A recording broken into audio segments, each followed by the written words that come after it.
संध्याकाळसाठी तोंडात टाकायला आपण हलका आहार म्हणून तेल मेटकूट चिरमुरे करणार आहोत. तर याच्यासाठी आपण चिरमुरे घेतलेले आहेत. तर याच्यामध्ये आपण आता मेटकूट घालणार आहोत. हे तिखट असलेलं मेटकूट आहे, ज्याच्यामध्ये तिखट आहे. हे असं मेटकूट घातलं. कोथिंबीर घालतो आहे आपण थोडा कांदा घालतो आहे.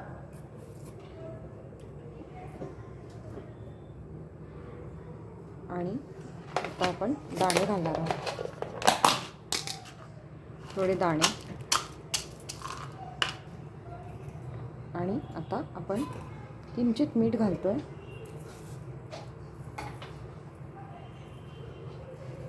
आणि आता तेल घालून आपण कालवणार आहोत.